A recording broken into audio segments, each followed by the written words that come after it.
What's good with it? It's your boy, Simon Phoenix. This is Shots Fired. What up? What up? What up?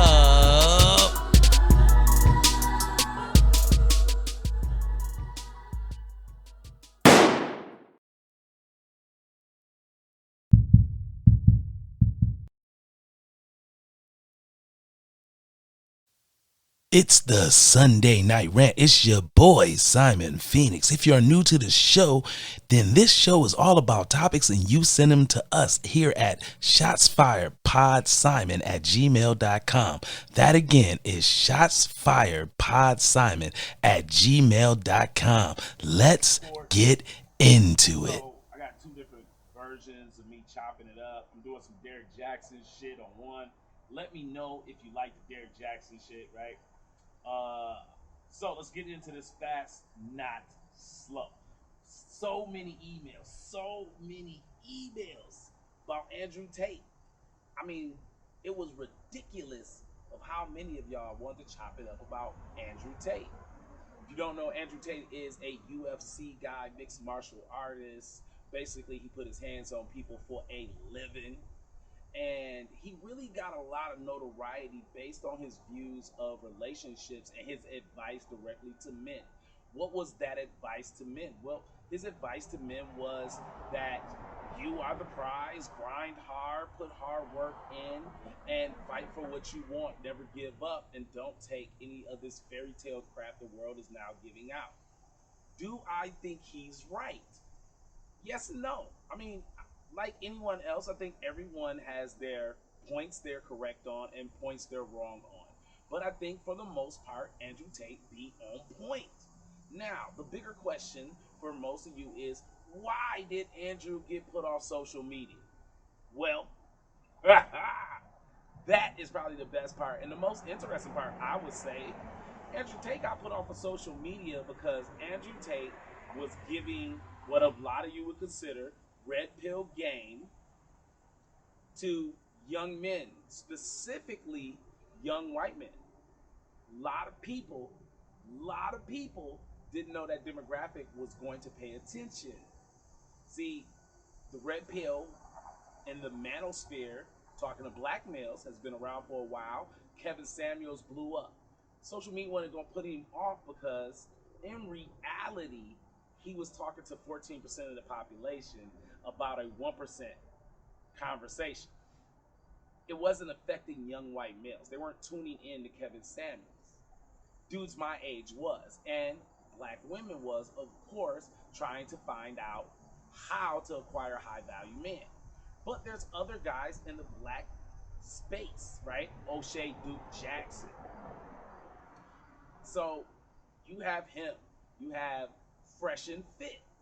None of these guys are getting canceled because the group they're really talking to is guys who are a little bit older and normally not the demographic of young white males. When I say young white males, I'm talking high school age white males. Andrew Tate was able to tap into that group. Now, social media didn't put him off exclusively because he tapped into that group. They put him off because he was pissing off women. Now, why is that important? Well, his pissing off women is a financial loss for large social media. Large social media makes a lot of money from advertising. Advertising is done there because we all are walking around with little TVs in our pocket, right? Well, guess who that affects the most? Women. They are the largest of the consumers. They have the largest debt of consumers. They buying the most bullshit. What is most consumers doing? They're out shopping, right? They're consuming, right?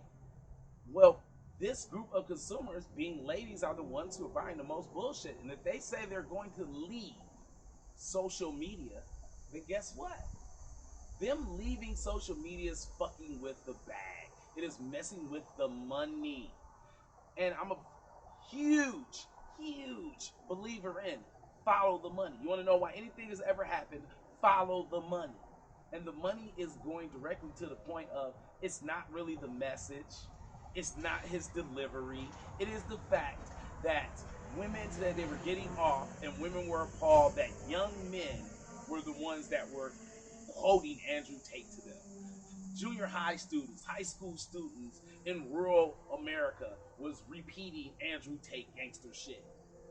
And women don't want to hear that level of truth. Women don't want to discuss those type of things, whether they're true or not. Like I said, all of it's not true, but a large percentage it was. A large percentage it is the exact same thing that Fresh and Fit are saying. The same thing Kevin Samuels said. There are so many people that are saying the same thing. Jordan Peterson is probably the greatest of us, as in men, advocating for men, saying the same thing. This world was built by men's hard labor, and a lot of men don't get credit for it. Andrew Tate was basically saying to men, look here, get on your A game and make people respect you, whether you fight people for a living, you work in corporate America for a living, or you're out here laying roads. Everybody needs to respect you as a man. And that's the message that hasn't been widely accepted in today's time. So I ended with this shit, right? Is it wrong to put Andrew Tate off social media? Like all of it? Yes. Being a person that lives in a society that's supposed to have free speech, right? We're in a country that has free speech. Andrew Tate should be allowed to kick that game.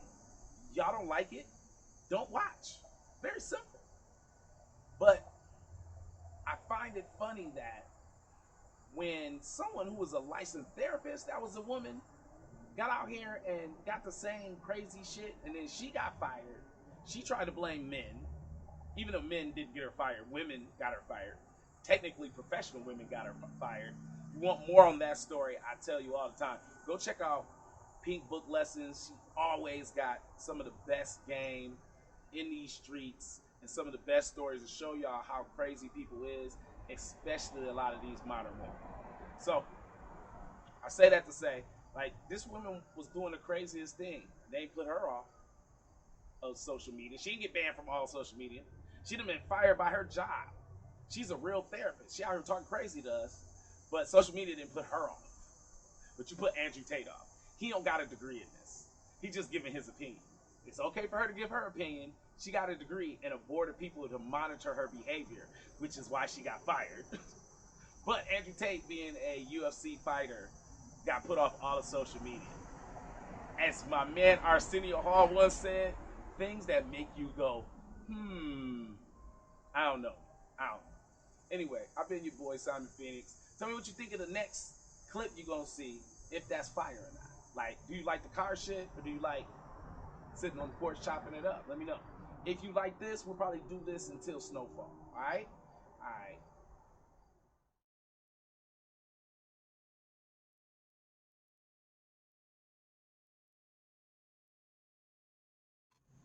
Yo, what's good with it? It's your boy, Phoenix, Shots Fired Podcast. Hope you're having a good day. Story time, right? Y'all know me. I keep a bogus one in the chamber, baby.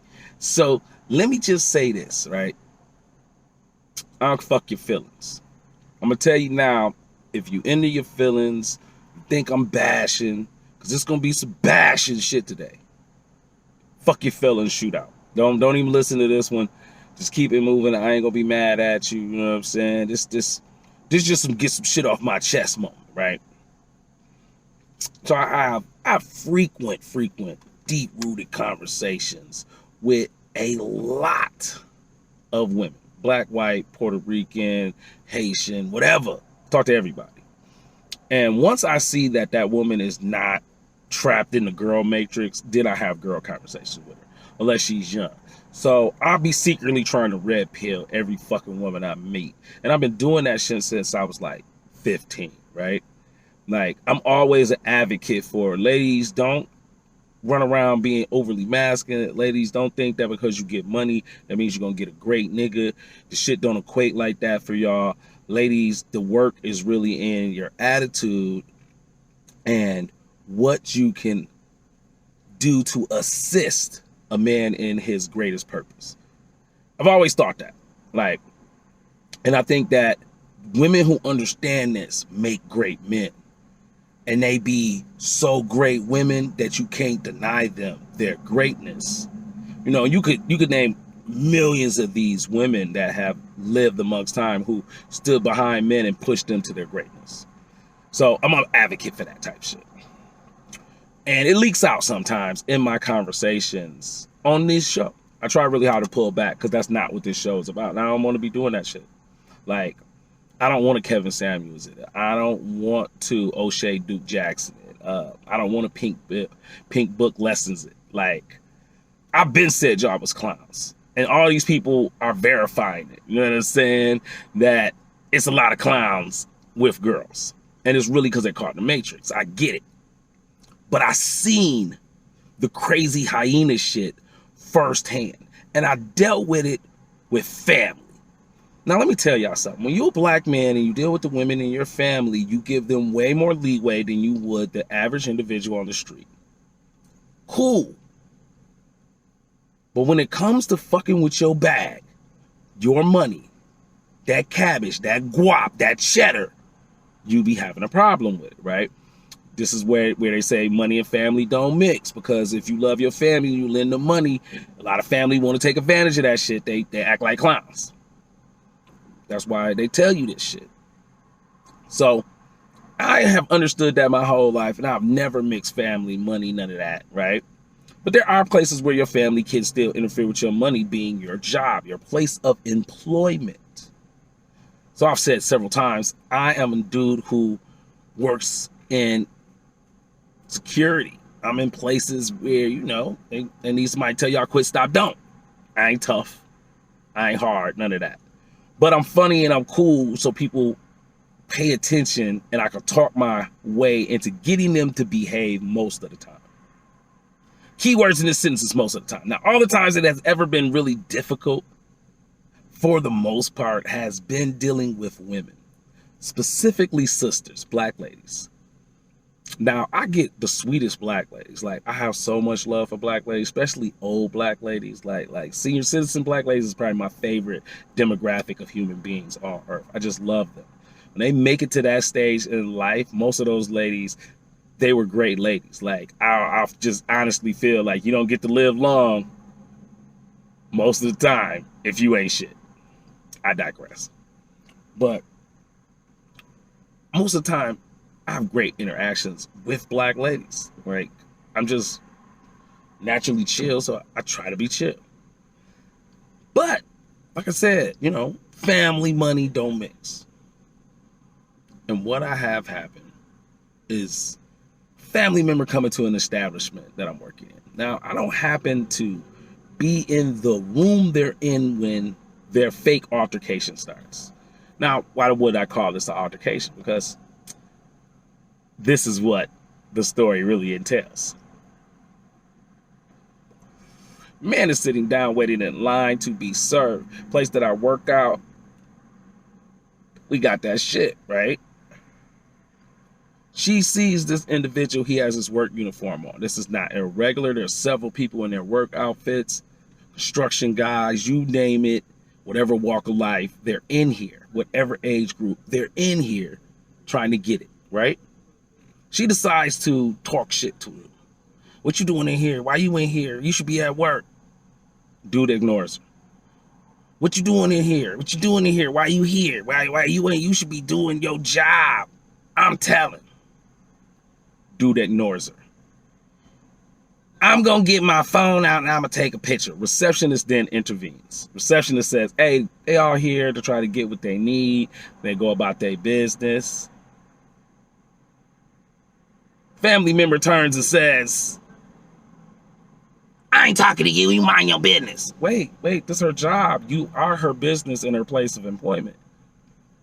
Her job is to maintain this area right here, which is a waiting area. That's what a receptionist does. She gets you checked in to go to the next process. So it's fucking her business. But cool, right? You still proceed with your goofy shit. Come again with, I'm gonna pull out my phone. I'm gonna take a picture. And then I'm gonna tell. At this point, the room is annoyed. Now, of course the room is annoyed because we live in a time where If you live in the state of Michigan or California, Arizona, somewhere like that, marijuana legal. You could go to a place that's called a dispensary and buy gummies, buy weed. That's flower. You can get honey, pops, whatever. They got it in anything you could think of, the way to consume it, they got it, right? Fine. But you are telling this guy he can't purchase? Then to come to find out, your anger is with the company. The company fired you over this. It's right here. You got canned over this. Now my question is, what the fuck that got to do with him? Like seriously, what that got to do with him? What did he do to you that you gotta ruin his life based on you got caught doing something somebody told you not to do in order to get a paycheck? Like, make that shit make sense.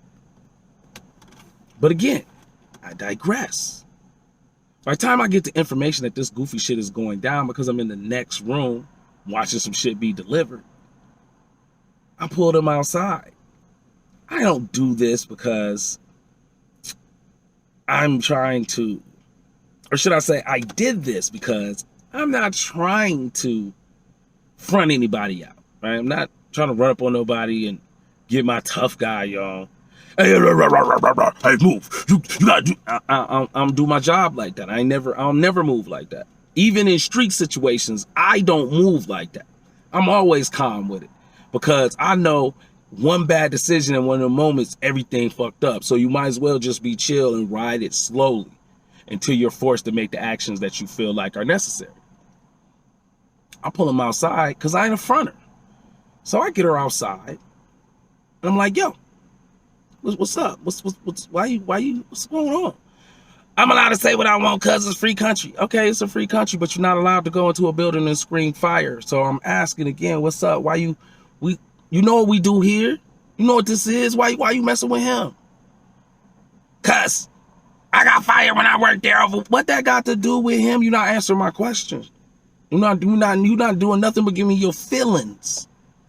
And everybody who know me know I don't give a fuck about your feelings, bro. None. But your feelings is fucked up over that place got rid of you, right? The company. Again, this gentleman had nothing to do with your shit. And you made everybody in the room feel uncomfortable. Now, here's my part where I say the shit that I normally wouldn't say publicly. Yeah, but I'm going to say that shit today. Black women, y'all got to get your shit together. Ladies in general, yes, you too. But black ladies, y'all got to get y'all shit together, man. You cannot be in public places clowning because you in your feelings. And the most reason I'm tripped out about the whole shit is because we family, so you should know that, because I wouldn't come to your job and show my ass if I knew my cousin worked there. That place will get a pass based on them because I don't want to fuck up their bag and I don't want that heat to come to them. But I have learned that with a lot of us in Black America, and especially our ladies, y'all don't give a fuck. You truly don't give a fuck. You believe the turn up is anywhere and everywhere. Well, there's going to be consequences for shit like that. Now, for this individual, her only consequence is she can't come to my spot and cop. Let me say that again. You can't come to my spot and cop. It's over. You're done. Toasted oats. Better send somebody to go get your shit. Dumbass.